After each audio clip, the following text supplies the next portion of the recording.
Ulcerative colitis. It's a pretty big topic. I'll try to keep it short. I'll probably do a couple videos about this. Um, so I got it in 2014. I can go through some of the symptoms that I had, and I won't go too much detail. But what happened was, and looking back, I can see that I was it was a total stress response, right? From that point, my UC perfect storm would be, before that I would say from my 20s, 30s. I was about 36 when I got it, I think ish. Um, yeah, I'm trying to think back. So before that happened, I was, a person that throughout my 20s, my late teens and 20s, every day I was a heavy drinker. So I was an alcoholic for a good 10 years. I was a cigarette smoker.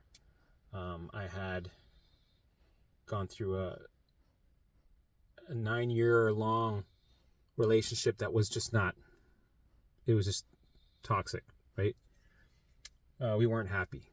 So add that on there. I already had a couple of diverticulitis flares at that point. And, I had a couple of symptoms popping up. My bucket started getting full, or fuller, I should say. And then I started another relationship with a narcissist, which put a big stress load on me. And it makes sense why that was the period when I got UC, ulcerative colitis. And it happened one night. I was just eating chicken wings, like I've had chicken wings many times before. And it just triggered, the spike. And I wasn't feeling right. I had the bad gas. I couldn't use the bathroom. I had lots of pain down near the bottom here. And I couldn't pass a stool properly. And there was blood when it did come, right? So the typical, ulcerative colitis symptoms. I felt weak. I felt dizzy and feverish, things like that. Just like shit. And lots of gas. I had lots of gas. So it was my first time. I just thought, what could this be? My brother has. At that time, he had also UC for probably around 8 years before me, right? So I'm like, oh no, maybe it's just running in my family. Maybe I have it. So I went and got a colonoscopy, and sure enough, the specialist is like, you have ulcerative colitis, so do you want me to be your doctor? I'm like, yeah. The colonoscopy I hated. That was not fun. So I'm like, yeah, sure. So I went and saw him. He put me on Mezavant. It's like this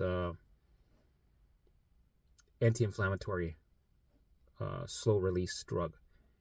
And it worked, right? I started taking them.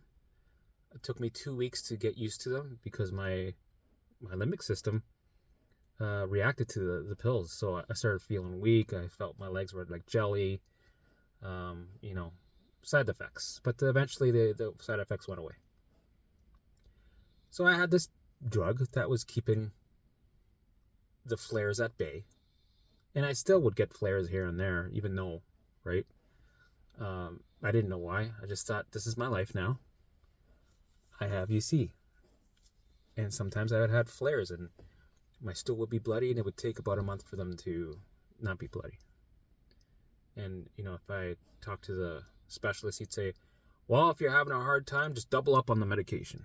Instead of 2 pills a day, I'd have to take 4. And my brother, he had to go through the same thing. He's like, oh, you just wait.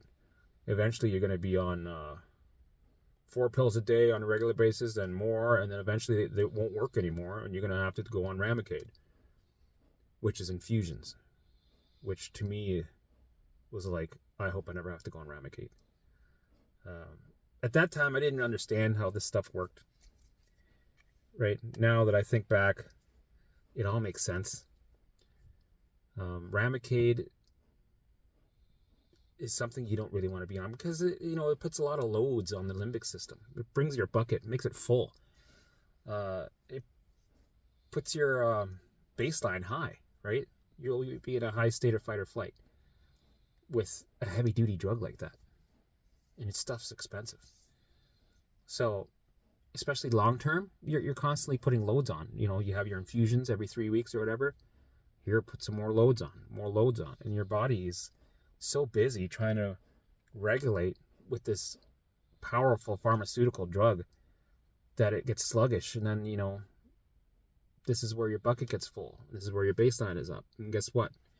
You're going to get some alarms sent to you, and then people don't know what these alarms are all about, so they start taking coping mechanisms. They start looping on their symptoms. Things start to linger, and then they have chronic illness in different forms. So it's autoimmune. UC is autoimmune, but usually when somebody has one autoimmune issue, they have a couple more. So, look, my brother, he had psoriasis come up after that, and skin issues, and you name it, it started to build up. And me, I was okay with the medication. Sometimes I would get flares, and I was still able to live life. I didn't understand why, so I figured, this is all about the biome. I gotta fix my gut. So I went down that rabbit hole of fixing my gut for probably 6 years, trying all kinds of remedies, trying diets. There was a couple of books that were famous that are out. I forget what they're called. But anyway, people, they were able to live somewhat of a normal life, but they had to do heavy duty avoidance behaviors. And me, I was okay because I just took the medication, and my UC didn't progress yet, so I was grateful that way. And the medication was a little expensive. It was $200 a month for me.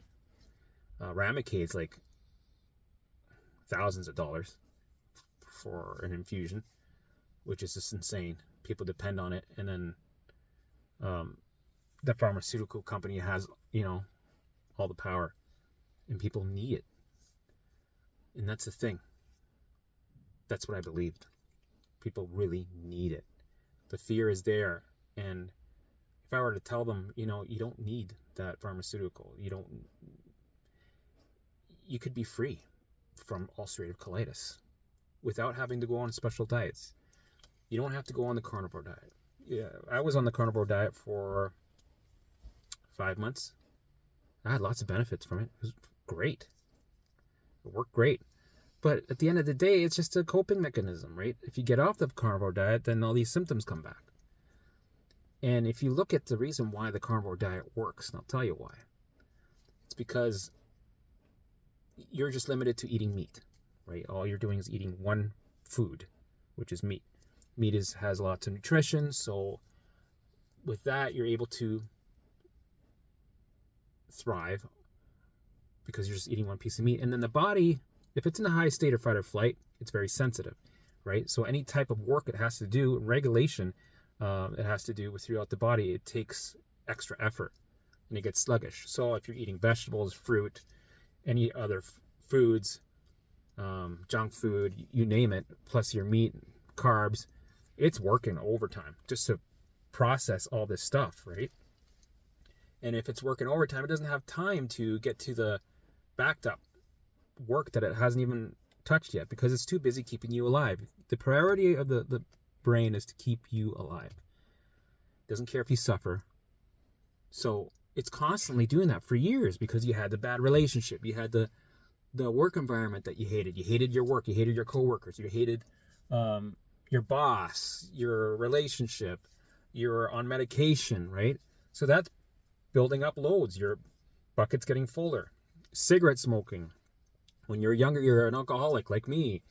You had maybe trauma in your life as a kid. Add all these loads, right? Your limbic system is stuck in fight or flight, and your brain hardwires that in because you've been there for so long. So you're stuck in this state of fight or flight. And guess what? The brain is sending out alarms, right? It's trying to cope. It's trying to keep you alive. And that's why you get a stress response in a form of ulcerative colitis. You have feelings and emotions that you haven't processed yet. You have blocked emotions. You have past trauma that you haven't faced because you've ignored it. Maybe shame, you haven't dealt with shame, or guilt, or anger. You're constantly angry because you're in a state of survival. When you're in a state of survival, it shows in the form of anger, anxiety, fear, many different ways that people don't recognize right away. People just assume that if you're in a survival mode, it's just always fear. But it also shows in anxiety and anger. So when you're in a survival state like that, you're going to get things like ulcerative colitis. And I thought at that time it was, okay, I have to heal the gut. Let's heal the gut. Okay, I got to balance my biome. Okay, so how do we balance my biome? Okay, we got to take probiotics. Okay, probiotics. What else is there? Like, I tried everything and anything. Did the carnivore diet, did probiotics. Some things helped manage, right? But as soon as I stopped them, things got worse. And I thought, what about this, this new treatment? It's fecal transplants. I don't know if anybody has heard about this. It's where they take poop from a healthy person who doesn't have UC, and then they transplant it into your colon. And by doing that a few times, you have this new bacteria, this new biome from the other person, and it takes care of the UC. But it's not a cure, because eventually it comes back. So I was like, that's what I got to do. I got to get this fecal transplant. But you couldn't just go ask your doctor to be on a list to get a fecal transplant. It's like you got to be lucky to get on board to get it done. But now that I think about it, that's a fucking dumb idea. You don't need it. You don't need to go on get a transplant. You don't need to go to be on these diets or these medications or anything like that, because now you understand. Now we know. Now I know. It was all a stress response from the limbic system. That's it. You were in a state of survival, fight or flight, that was hardwired there. Your bucket was full. It's overflowing. And your brain is sending alarms in the form of symptoms, and some of them are in the form of ulcerative colitis. That's all it is. It's nothing else. Nothing else. Nothing else. And some people don't want to believe that. Well, it's not just UC. It's many other things that can be healed and cured. So you can see the trend, right? You rewire the brain, you recalibrate the nervous system, you bring your baseline down, all these things go away. Okay. So what did I do? Well, I had a perfect storm, my perfect storm 2020, where I had all these 70 symptoms pop up. And I just recovered from diverticulitis. So I went on this journey of technically rewiring my brain and recovery. So what I did with this recovery, I brought my baseline down. It took me 2.5 years to bring my baseline down. All my symptoms went away, and ulcerative colitis is included.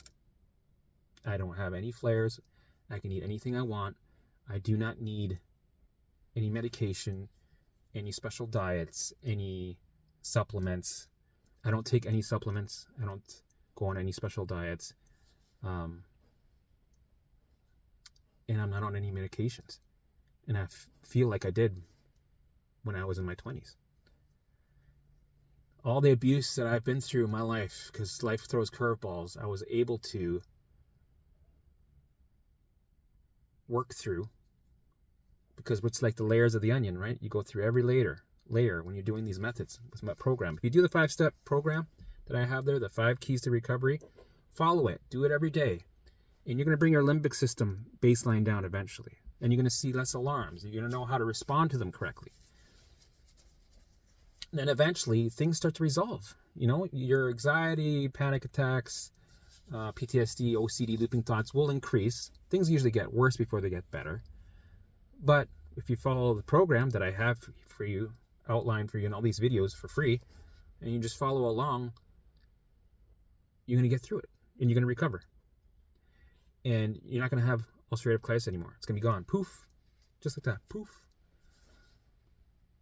So if you were to follow, if you watch my IBS video, my IBS was, I went through a stage where my IBS was the main big guy.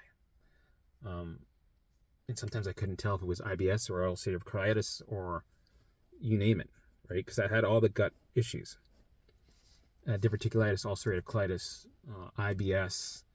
I was bloated all the time. I always looked like I was pregnant. Constipation, diarrhea, bloody diarrhea. There's so much more. I can't remember. Oh yeah, I had problems passing stools because I had so much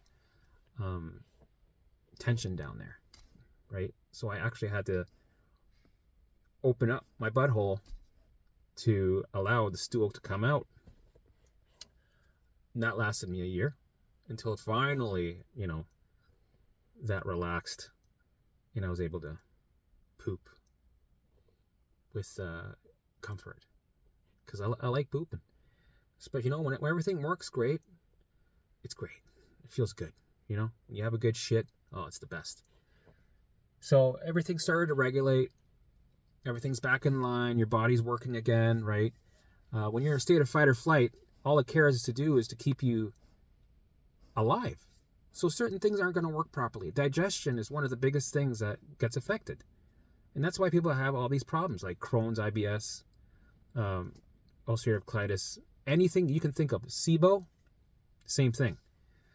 Anything you can think of that has to do with digestion is because you're in a state of fight or flight and it's affected. Digestion is affected. Your biome is affected, right? Your body, all the systems aren't working properly, right? You're not detoxing properly. You're not working properly. You're not healing properly because you're in a state of fight or flight and the brain is trying to keep you alive. That's the priority. Not if you're digesting a burrito.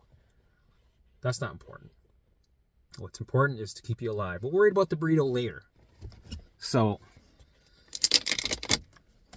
then there was a time where I was like, I had to fix my gut. I have to repopulate my biome. I have leaky gut. I have to get a fecal transplant. I have to, and you know what? At the end of the day, it's all bullshit. I was all into the microbiome. You won't believe some of the bullshit that I tried to repopulate it. Well, first I did the pickling. A lot of pickling, vegetables, which is it's good. I enjoy eating pickled vegetables. But let me tell you, you're going to go, what the fuck is wrong with this guy? I was so desperate to heal that I tried a lot of stupid things, a lot of dumb things. I did coffee enemas, which are fucking dumb. I don't know why I did those, but I did them. I did a lot of dumb things. Did I say that 3 times too many times? What else did I do?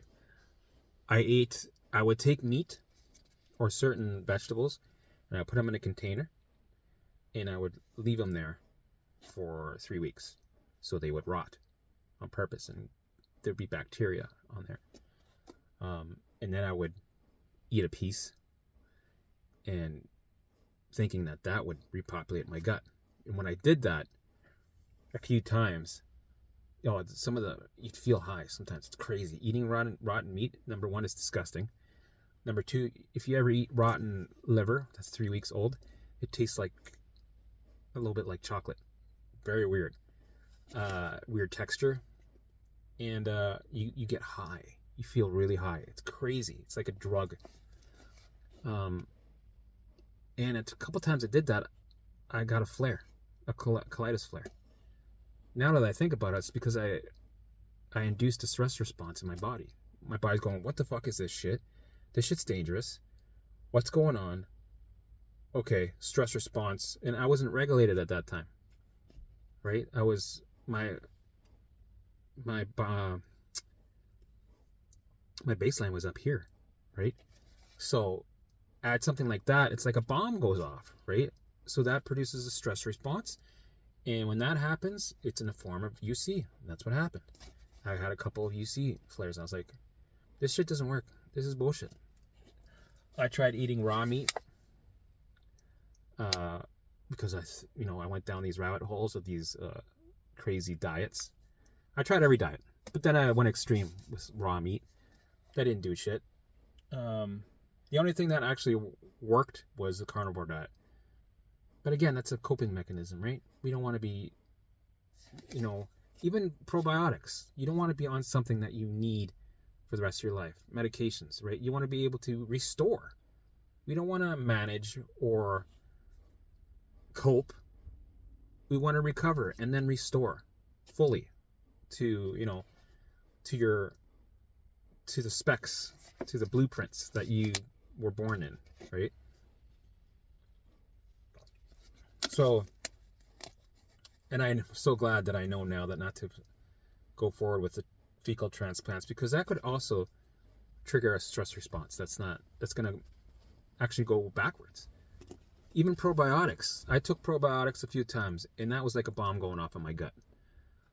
Because we're trusting these supplement, pharmaceutical, all these different companies to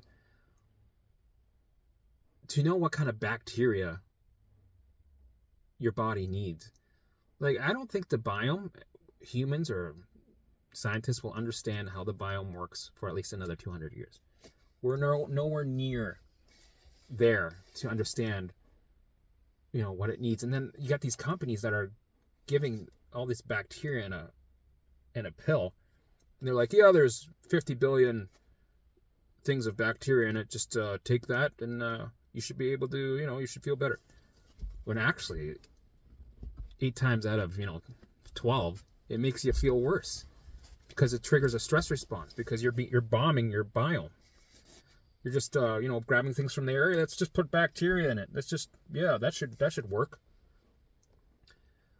But that makes things worse. It doesn't make any sense.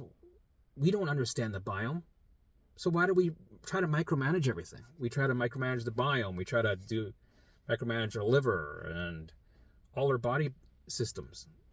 When the way it actually works is regulate your body so that it can do the work. It knows how to do the work, right? Your biome, when your brain is regulated and your baseline is down, everything works back in line. And guess what? Your biome comes back online. It flourishes with the right bacteria that you need, right? And it's always changing, but it knows what to do. Your brain knows what to do with it.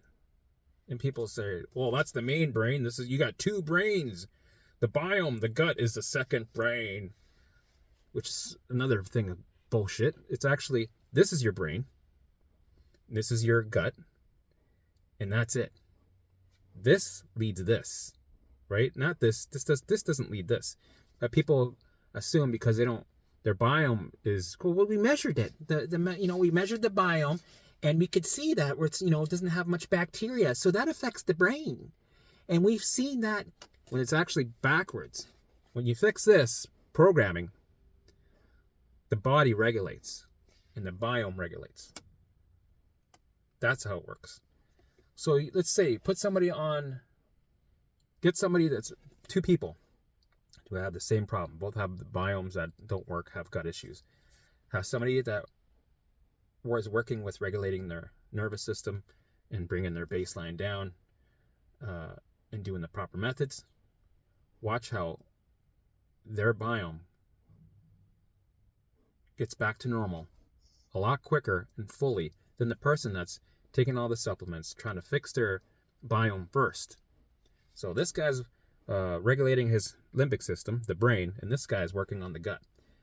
See, they're doing it at the opposite end. It should be here, not there. And watch how this person flourishes and thrives. And this one will be stuck for years to come, or doing coping mechanisms. And you see a lot of this, the buzzword, you got to fix your gut. It's all bullshit. Don't fix your gut. Don't waste your time, because you will never fix it. You will never fucking fix it.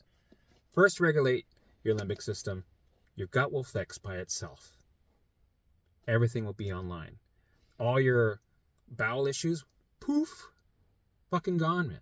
Gone. SIBO, ulcerative colitis, you name it, Crohn's, IBS, just regular constipation, right? Constipation was a good indicator for me. It was like a target. It was like, hey, helmet. Like I'd look, I go, I'm fucking constipated. I can't. Okay, what is that? What is that telling me? Well, it's telling me I'm in a spike. It's telling me my limbic system is elevated, right? I'm in a stress response. I had spikes, right, through recovery, right? When you're in recovery and your baseline is going down, you have spikes that go like this, right? Every time you have a spike, you're taking 3 steps back, and old symptoms come back, and because you're in a stress response. And that's how it works. That's how you build leverage, just by going, you improve and you go back. You improve, you go back, right? So during this journey, not only did I heal my IBS and 70 other symptoms, but UC, ulcerative colitis, was also resolved as a consequence. I can eat anything I want now with no problems, and I don't have a flare. Now, in the future, let's say I stop doing my methods, right? Because I think this is something that's a lifelong thing that everybody should be doing. Even if you're doing great and you're thriving, right? You don't have you're happy, you're healthy. I think people should still be doing the methods every day. Do your 1-hour visuals, get out in nature, do your elevating, respond correctly to your alarms, and follow the 5 keys of recovery, all the 5 videos that I have there. As long as you keep doing that for the rest of your life, it's not a job or a duty that you have to do. Oh fuck, I gotta do my. It's something that you want to do. It's a lifestyle. It's part of your. Some people, they go to church every day. Some people meditate every day. Some people go to hockey every day. This is a lifelong thing. It's a lifestyle that you want to include in your life. It's a good thing, and it keeps you healthy. So that's what I want to do. I want to make sure that, because if I don't, let's say I stop and I go back to my old ways, I get angry, I get stuck in toxic relationships, I go to a job that I hate, I don't cut out the toxins in my life, I add more problems in my life. Guess what? I could get a UC again in the future. Anybody could. Anybody. Talk to anybody that that doesn't have UC. Put them in the right situation. They could get it too. They could get IBS. They could get diverticulitis over and over again. They can get Crohn's. Right? It all depends on the type of people get different types of symptoms. But it's the stress response. This is the pattern. When you stress somebody out, no matter who it is, they will get some sort of symptom. Now, if you want to see one person get the same symptom as the other, if you were to do like a study, then usually family members will get that. And this is where people, I find, misunderstand when they go, oh, there's ulcerative colitis in our family, so it's probably you're going to get it. There's cancer in the colon cancer in our family. Oh, there's heart disease in our family. A lot of heart attacks, so that means you're going to, get it. And there's there's shingles in my family side of the family, so that's probably that's not how it works. The way it works, this took me a while to understand, because going through my journey, I started to understand that, okay, me and my brother, we have somewhat of the same DNA, right? So people assume that it's in your DNA, you're gonna get it, it's in your DNA. Which is not true. What's actually happening is me and my brother have the same DNA. UC isn't in the DNA. We just have the same DNA. And when you put us through stress, our body will put out symptoms that are alike. because we have the same DNA. That's it. We're brothers, right? We kind of look alike. We kind of talk the same. We grew up in the same foods. We were, we are a lot alike, like anybody, any brother and sister. Or a parent. You're a lot alike from your parents, your brother, your sister, your kid. So when you take a group that's similar and you stress them out heavily, they will manifest similar symptoms. So what people do is they go, the medical industry will go, well, no, it's in the DNA. Yeah, it's in the DNA. That's why. So, and it might manifest in heart disease or colon cancer or whatever it is. But it's not in your DNA. It's because we're similar when you're related, because you're in the same pool of DNA. That's why you have similar symptoms. And that's why we can all recover. It doesn't matter what you have. It really doesn't matter. It's irrelevant. If you have IBS or Crohn's or UC or diverticulitis, when you regulate your nervous system and you reprogram it and you bring your baseline down, the baseline's a big one. When you bring your baseline down, there's no more alarms. That means no more symptoms. You're free. You're cured. That's it. If you stress something out for a long time and you put them in a survival state, symptoms come. And people are too fixated on what the symptoms are. They're too fixated on the details of the symptoms and the family history and the DNA and that's irrelevant. What's relevant is that whatever specimen or person is going through a stress response. Their bucket's getting full. They're in a state of fight or flight. Their baseline's up. So things will manifest. Right? Autoimmune diseases. You name them. You name it. Name them all. Name all the chronic illnesses that are out there. Boom, boom, boom, boom, boom. You regulate your nervous system. Poof, poof, poof, poof, poof. Gone. Psoriasis. Lyme disease. I don't want to say too many because I don't want to trigger too many people. But fill in the blanks, okay? Fill in the blanks. You can regulate it. But people are like, no, that can't be. I need to take a pill. No, you can't. No, that's bullshit. This guy's... Are you going to believe a guy in a car with two cute dogs wearing a fucking stupid hat? Are you going to believe that? Or are you going to believe the guy in the lab coat, in the white lab coat, talking about mitochondria and we got gene manipulation. You got a mutation in your gene pool. That's why you have this issue with your. That's why you have this ABC whatever, right? And they're making $400,000 a year. Are you gonna believe that guy, or are you gonna believe me? This guy sitting in a truck with this crazy hat. Well, probably you'll believe them, right? Okay, I get it. But how much have they helped you? How many times have they actually been right? Hardly any. Have they helped your life? No, they made it worse. They made you more sick. They don't know shit. The only time I'd ever go to a doctor is if I need emergency surgery, and I'm grateful for that. That's when they kick ass. Or I break a leg, or, And I'm not saying don't listen to your doctor. Always listen to your doctor, because this covers my ass. I don't want to be in trouble for anything, of course. But at the end of the day, even some therapists, had they been through it, the advice that they're giving, the things that they're telling people to do,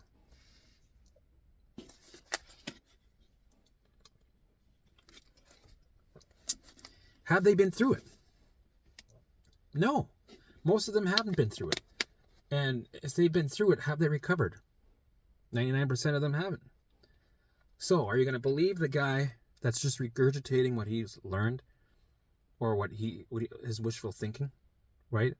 Or the shit he regurgitated from another guru on YouTube, and that's just what the buzzword is: leaky gut, antioxidants, SIBO. You need to do breathing, somatic breathing. Are you going to regurgitate shit because it sounds good, because it's the buzzword? Or are you going to listen to a guy that actually had it, did the work, recovered?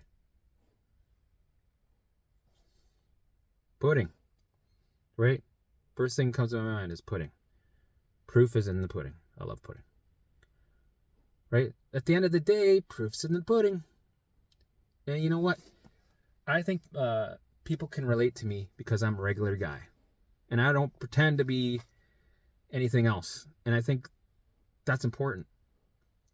I could go into my office and get my glasses on and look professional and have a light and go, and here today, and watch my P's and Q's and start taking a pointer, and then mitochondria, gene mutation, blah, blah, blah.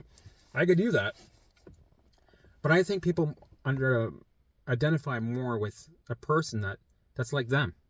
I'm just a regular Joe, right? If a regular Joe can fully recover and restore his health and thrive, guess what? That means you can, and you will.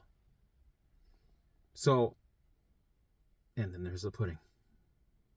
That's the proof. And that takes everything. That takes the cake. That's everything. That's all of it. When you see the person who's recovered, you don't care if he's living in a box or living in a, or if he's in a truck like me with these cute dogs. Let's take a look. Watch. Look. That's Dolly. That's Lemmy.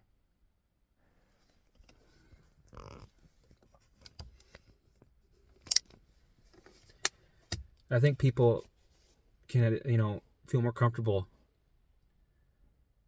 with a person like me because I'm explaining exactly what they're feeling. Because when I say what I've been through, people are like, holy shit, he understands. Because I understand. And when I talk about the details of the failures and the bullshit I went through and what to expect, and it happens, that's everything, right? And when I just say it like it is, it's more receptive. And then when you see somebody like me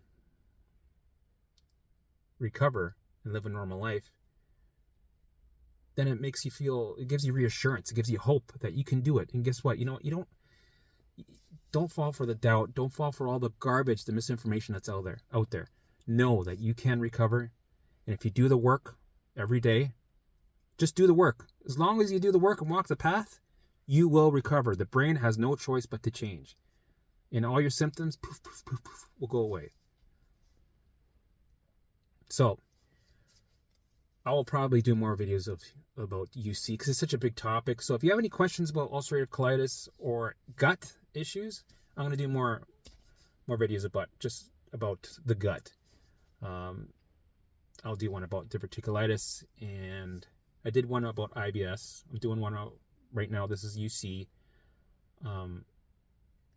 Yeah, if you have any questions, put them down there, and I'll try to tackle them. But if you want to get started to, get a healthy gut and to get rid of all your gut issues, follow my 5 key elements to recovery. Start now and ask questions, and I'll help you out through the process. All right. See you in the next video.